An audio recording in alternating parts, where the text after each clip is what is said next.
నమస్తే Chandana, welcome to great Andhra big story. ఒక నగరానికి బ్రాండ్ ఇమేజ్ సృష్టిస్తానని అధికారుల్లో ఉన్న నాయకులు అంటే గనుక ప్రజల్లో కొత్త ఆశలు చిగురిస్తాయి, కొత్త నిర్ణయాలు వస్తాయని, కొత్త ఆధునిక నగరాలు ఏర్పడతాయని, నగర రూపకల్పనలోనే ఆధునికత సాంకేతికత మేళవింపు జరుగుతుందని ఇలా రకరకాలుగా ప్రజలు ఆశలు పెంచుకుంటారు. కానీ కేవలం ప్రణాళిక లోపం వలన నగరంలోని అందమైన ప్రాంతాలను కూడా మురికివాడలుగా మార్చేసే ఉద్యమాన్ని ప్రభుత్వం చేపడుతుందని కానీ, అలా జరుగుతూ ఉంటే ప్రేక్షక పాత్ర వహిస్తుందని కానీ ప్రజలు ఆశించరు. అలా జరిగితే వారు బాధపడడం, ఇబ్బంది పడడం మాత్రమే కాదు, ఆగ్రహిస్తారు కూడా. తెలంగాణ ముఖ్యమంత్రి రేవంత్ రెడ్డి రాజకీయంగా ఓనమాలు దిద్దుతున్న రోజుల్లోనే హైదరాబాద్ నగరానికి ఒక బ్రాండ్గా రూపుదిద్దుకున్న ప్రాంతాలు ఇవాళ మురికివాడలా మారుతున్నాయి. ప్రభుత్వ నిర్లిప్త ధోరణి ప్రజలకు చిరాకు తెప్పిస్తోంది. ప్రభుత్వం తీరు, ప్రణాళిక లేని అవకతవక పాలన పోకడలపైనే ఈ వారం great Andhra big story. Brand image ఇదేనా? అధికారంలోకి ఎవరు వచ్చినా సరే తన ముద్ర ఉండాలని అనుకుంటారు. ఇది కేవలం ప్రజలకు తాము ఏదో ఒకటి చేసేయాలనే కోరిక, తృష్ణ మాత్రమే కాదు. రాజకీయంగా భవిష్యత్తులో మళ్లీ విజయాలు సాధించడానికి అవసరమైన పునాది వేసుకోవడానికి కూడా ఇది అవసరమని నమ్ముతారు. పరిపాలనలో తమ ముద్ర చూపించాలని అనుకోవటం చాలా మంచిది. దాని వలన ప్రజా సంక్షేమం, అభివృద్ధి రెండింటినీ సమన్వయం చేస్తూ కొత్త సృజనాత్మక ఆలోచనలతో ప్రభుత్వాలు ముందుకు వెళ్లడం జరుగుతుంది. అదే సమయంలో ప్రధాన నగరాల మీద కూడా తమ ముద్ర చూపించాలనే తాపత్రయం కూడా ఉంటుంది. ఈ తాపత్రయం రకరకాలుగా వక్ర మార్గాలు పడుతూ ఉంటుంది. హైదరాబాద్ వంటి నగరానికి బ్రాండ్ ఇమేజ్ సృష్టిస్తాం అని రేవంత్ రెడ్డి గాని, ఆయన మంత్రివర్గ సహచరులు గాని ప్రకటించినప్పుడు కొంత ఆశ్చర్యం అనిపిస్తుంది. హైదరాబాద్ నగరానికి కొత్తగా ఎలాంటి బ్రాండ్ ఇమేజ్ ను సృష్టిస్తారు అనే సందేహంతో కూడిన ఆశ్చర్యం అది. ఎందుకంటే హైదరాబాద్ అంటేనే 400 ఏళ్లు దాటిన మహానగరంగా దేశవ్యాప్తమైన గుర్తింపుంది. ప్రపంచ పటంలో కూడా హైదరాబాద్ కు ఒక నిర్దిష్టమైన స్థానం ఉంది. హైదరాబాద్ కు సాంస్కృతిక వైభవ చిహ్నంగా పెద్ద నగరాల్లో ఒకటిగా మాత్రమే కాదు, వ్యాపారాల పరంగా, ఐటీ కేంద్రంగా, సినీ నిర్మాణం పరంగా ఇంకా అనేక విధాలుగా కూడా బ్రాండ్ ఇమేజ్ ఆల్రెడీ ఉంది. కొత్తగా ఎలాంటి బ్రాండ్ ఇమేజ్ తయారు చేస్తారు? ఉన్న బ్రాండ్ ఇమేజ్ ను పద్ధతిగా కాపాడుతూ మరింతగా పెంచితే చాలు కదా అనే భావన కలుగుతుంది. కానీ నగరానికి కొత్త బ్రాండ్ ఇమేజ్ సృష్టిస్తామని ప్రకటించుకునే నాయకులు అలాంటి ప్రకటనల ద్వారా లేదా అలాంటి ప్రయత్నాల ద్వారా తమకు తాము బ్రాండ్ క్రియేట్ చేసుకోవడానికి ఆరాట పడుతున్నారనేది స్పష్టం. తెలంగాణ ముఖ్యమంత్రి రేవంత్ రెడ్డి కూడా అదే ప్రయత్నాల్లో ఉన్నారు. హైదరాబాద్ ఇప్పటికే చాలా అభివృద్ధి చెందిన నగరం. సింపుల్గా చెప్పాలంటే ఇక్కడి నగర జీవుల జీవన ప్రమాణాలను కాపాడడం, మరింత సులువుగా మార్చడమే ఈ నగర బ్రాండ్ ఇమేజ్ను పరిరక్షించడం అవుతుంది. కొత్తగా ఏమీ చేయాల్సిన అవసరం కూడా లేదు. కానీ రేవంత్ రెడ్డి తన ముద్ర చూపించాలని అనుకుంటున్నారు. అందుకోసం చేస్తున్న ప్రయత్నాలే రకరకాలుగా పక్కదారి పట్టిపోతున్నాయి. కొన్ని పాత నిర్ణయాలను గమనిస్తే హైటెక్ సిటీ రాయదుర్గం నుంచి శంషాబాద్ ఎయిర్పోర్ట్ కు మెట్రో ఎక్స్టెన్షన్ కు కేసీఆర్ ప్రభుత్వం గతంలో చర్యలు తీసుకుంది. ఈ నిర్మాణానికి కేసీఆర్ శంకుస్థాపన కూడా చేశారు. రేవంత్ రెడ్డి సీఎం కాగానే దీనిని పూర్తిగా మార్చేశారు. నగరానికి రెండో చివరన ఉండే నాగోల్ నుంచి ఎయిర్పోర్ట్ కు మెట్రో పొడిగింపును ప్లాన్ చేసి అమలు చేసే ప్రయత్నాల్లో ఉన్నారు. హైటెక్ సిటీ అనేది నగరంలో ఐటీ కేంద్రంగా స్థిరపడిన ప్రాంతం. విమానాశ్రయం వెళ్లే అవసరాలు అధికంగా ఉండే జనసాంద్రత గల ప్రాంతం అని కూడా అనుకోవచ్చు. బంజారా హిల్స్, జూబ్లీ హిల్స్ వంటి ప్రాంతాలు కూడా ఈ వైపునే ఉంటాయి.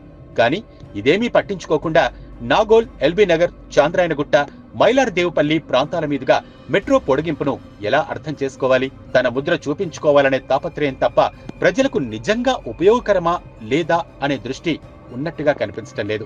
హైటెక్ సిటీ అనేది హైదరాబాద్ నగరంలో మోస్ట్ హ్యాపెనింగ్ ప్రాంతాల్లో ఒకటి. ఇక్కడి బ్రాండ్ను రేవంత్ రెడ్డి ప్రభుత్వం ఏ రీతిగా కాపాడుతోంది అనే సందేహాలు ప్రజలకు కలుగుతుంటాయి.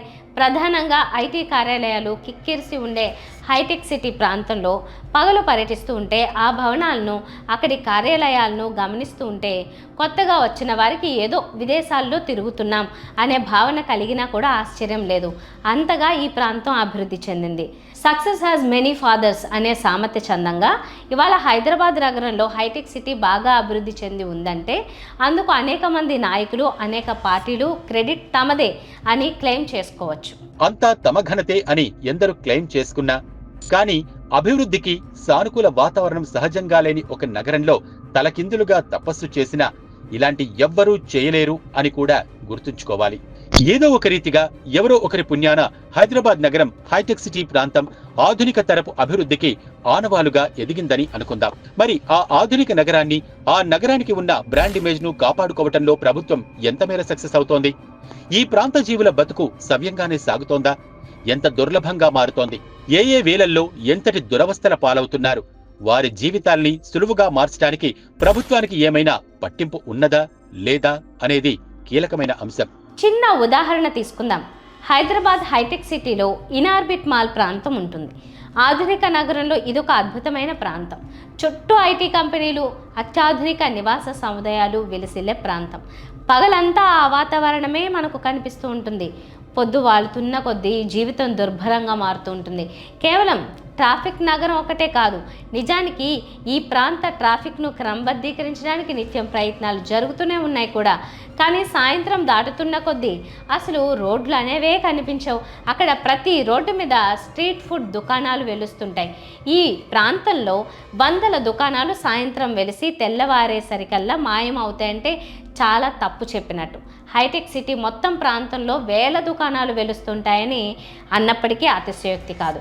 ఈ దుకాణాలను కేవలం పేదల బతుకు తెరువుగా చూడడానికి కూడా వీల్లేదు. అలాంటి చిన్న చిన్న ధరల తోపుడు బళ్ళ దగ్గర నుంచి స్టార్ హోటల్ను తలపించే ధరలతో రోడ్డు మీద వడ్డించే తిండి కార్ఖానాలు అనేకం ఇక్కడ హఠాత్తుగా సాయంత్రాలు వెలుస్తుంటాయి. ఇక అక్కడి నుంచి జాతర మొదలవుతుంది. ఆయా దుకాణాల చుట్టూ ఈగల్లా జనం ముసురుతుంటారు. నేల ఈనినట్టుగా ముసిరే జనం, తిన్నవి వదిలేసినవి, ఆ పేపర్ ప్లేట్లు, యూజ్ అండ్ త్రో ప్లాస్టిక్ ప్లేట్లు ఎక్కడివక్కడ చిందరవందరగా దర్శనమిస్తూ ఉంటాయి. మొత్తంగా దేశంలోనే అత్యంత ఆధునిక నగర ప్రాంతాల్లో ఒకటిగా గుర్తింపు ఉన్న హైదరాబాద్ హైటెక్ సిటీ ప్రతి సాయంత్రము ఒక మురికి వాడగా మారిపోతూ ఉంటుంది. విశాలంగా ఉండే రోడ్లు ఉదయం వేళల్లో ఎంతో అందంగా కనిపిస్తాయి. పగలంతా ట్రాఫిక్ తో కిటకిటలాడుతాయి. సాయంత్రం అవుతున్న కొద్దీ అసలు ఇక్కడ రోడ్డు ఉన్నదనే ఆనవాళ్లే కనిపించనంతగా దుకాణాలు వెలియటము, వాటి చుట్టూ జనం మూగడము, ప్రతి దుకాణం చుట్టూతా ఒక చెత్త దిబ్బ తయారు కావటము జరుగుతూ ఉంటుంది. ఇదే హైదరాబాద్ నగరంలో ఒక 2 వీలర్ వెళుతుంటే ఎదురుగా మరో 2 వీలర్ రావడం కూడా కష్టంగా అనిపించే ఇరుకు సందులు కలిగినటువంటి మురికివాడలు ఉన్నాయి. అలాంటి ఇరుకు సందులలోనే కోట్లాది రూపాయల వ్యాపారాలు ప్రతి నిత్యం జరుగుతూ ఉండే వ్యాపార కూడళ్ళు ఉన్నాయి. నిజం చెప్పాలంటే అలాంటి ప్రాంతాల్లో కూడా ఇంత ఘోరమైన వాతావరణం, అపరిశుభ్రత, మురికివాడల తరహా పోకడా మనకు కనిపించదు. కానీ ఎంతో ఆధునికం, మోడర్న్ అని భావించే హైటెక్ సిటీ ప్రాంతం మాత్రం ప్రతిరోజు ఘోరమైన అనుభవాలను అక్కడి ప్రజలకు పంచిపెడుతూ ఉంటుంది. రేవంత్ రెడ్డి ప్రభుత్వం అధికారంలోకి వచ్చిన తర్వాత అనేక విషయాల్లో దూకుడుగా చర్యలు తీసుకుంటూ ముందుకు వెళ్తోంది. కానీ వారికి హైటెక్ సిటీ బ్రాండ్ ఇమేజ్ కనిపించకపోవటం దారుణం. ఈ ప్రాంతానికి ఒక బ్రాండ్ ఉన్నదని, ఆ బ్రాండ్ ఇమేజీని కాపాడటం తమ ప్రభుత్వ బాధ్యత అని వారు పూర్తిగా మర్చిపోయినట్లున్నారు. ముఖ్యమంత్రి రేవంత్ రెడ్డి జాతీయ, అంతర్జాతీయ వేదికల మీద చాలా ఆర్భాటంగా ప్రకటనలు చేస్తుంటారు. హైదరాబాద్ నగరానికి కొత్త బ్రాండ్ ఇమేజ్ తీసుకువస్తా అని అంటూ ఉంటారు. ఆయన ఆశయాలకు సలాం కొట్టాల్సిందే. కానీ ఇదే నగరానికి ప్రస్తుతమున్న బ్రాండ్ ఇమేజ్ ను కాపాడే ఉద్దేశం, ఆలోచన లేకుండా, ఆ శ్రద్ధ చూపించకుండా కొత్తగా ఎలాంటి బ్రాండ్ సృష్టించాలని ఆయన అనుకుంటున్నారో అర్థం కావటం లేదు. ఫుట్పాత్ల మీద జనం నడిచేంత ఖాళీ మనకు కనిపించదు. కానీ చాలా తరచుగా పోలీసులు ఫుట్పాత్ల మీద వెలిసిన దుకాణాలను కూలగొట్టే ప్రయత్నాలు చేస్తూనే ఉంటారు. ఇవన్నీ ఏవో కొన్ని ప్రాంతాల్లో మాత్రమే పరిమితంగా జరుగుతూ ఉంటాయి. ఫుట్పాత్లను మాత్రమే కాదు కదా, షార్మినార్, అబిడ్స్, కోటి, బేగం బజార్, జనరల్ బజార్ వంటి కీలక ప్రాంతాల్లో కూడా రోడ్డును సగానికి పైగా ఆక్రమించేసుకుని అసలు వాహనాలు వెళ్ళడానికి అవకాశం ఇవ్వకుండా, వాహనాలు కదిలే ఖాళీ కూడా లేకుండా మూవబుల్ దుకాణాలు నడుపుతూ ఉంటారు. నిజానికి ఈ ప్రాంతాల్లో నిత్యం ట్రాఫిక్ పోలీసు వాహనం రౌండ్లు కొడుతూనే ఉంటుంది. ఈ రోడ్డు దుకాణాలకు చక్రాలు ఉంటాయి. పోలీసు వాహన సైరన్ వినపడగానే కాస్త వెనక్కి నెడతారు. ఆ వాహనం క్రాస్ చేయగానే నడి రోడ్డు మీదకి తెస్తారు. ఇదే క్రమం. ఇలాంటి వాటిని ప్రభుత్వం ఏం చేస్తోంది? రేవంత్ రెడ్డి ముఖ్యమంత్రిగా పరిపాలనలో ఈ ఏడాది కాలంలో తన ముద్ర ఏం చూపించారని అడిగితే ఎవరికైనా ముందు గుర్తుకు వచ్చేది కూల్చివేతల సంగతి మాత్రమే. ఎడాపెడా కూల్చివేతలు మాత్రమే రేవంత్ ముద్ర అని ఎవరైనా చెబుతారు. ఒకవైపు కొన్ని దశాబ్దాలుగా ఉన్న నిర్మాణాలను కూడా నిర్దాక్షిణ్యంగా కూల్చివేస్తున్న రేవంత్ సర్కారు కొన్ని ప్రాంతాల్లో ప్రతి సాయంత్రం, మరికొన్ని ప్రాంతాల్లో ప్రతి పగలు ప్రజా జీవనాన్ని దుర్భరంగా మారుస్తున్న దుర్మార్గపు వ్యాపారాలపై ఎందుకు దృష్టి సారించలేకపోతోంది? ఆధునికంగా తయారవుతున్న ప్రతి నివాస ప్రాంతం కూడా ఇలాంటి ఫుట్పాత్ ఆక్రమణ వ్యాపారాల వల్ల మురికివాడలుగా మారిపోతూ ఉంటే ఎందుకు పట్టించుకోవటం లేదు? అనేది ప్రజలకు అర్థం కాని సంగతి. పరిపాలన కేవలం ఒక కోణంలోనే సాగిపోయే వ్యవహారం కాదు. ఫుట్పాత్ ఆక్రమణలను కూల్చివేయడం లేదా ఇలాంటి మురికివాడలను తయారు చేసే వ్యాపార దందాలకు చెక్ చెప్పడం అంటే చిరు వ్యాపారుల పొట్టకొట్టడం కాదు. ఆ రెండింటికి ఉండే వ్యత్యాసం అధికారులకు బాగా తెలుసు.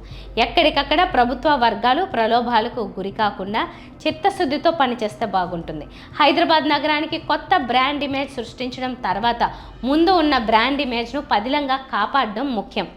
ఇది వాళ్ళ బిగ్ స్టోరీ. మరిన్ని టాపిక్స్తో కలుద్దాం. నమస్తే.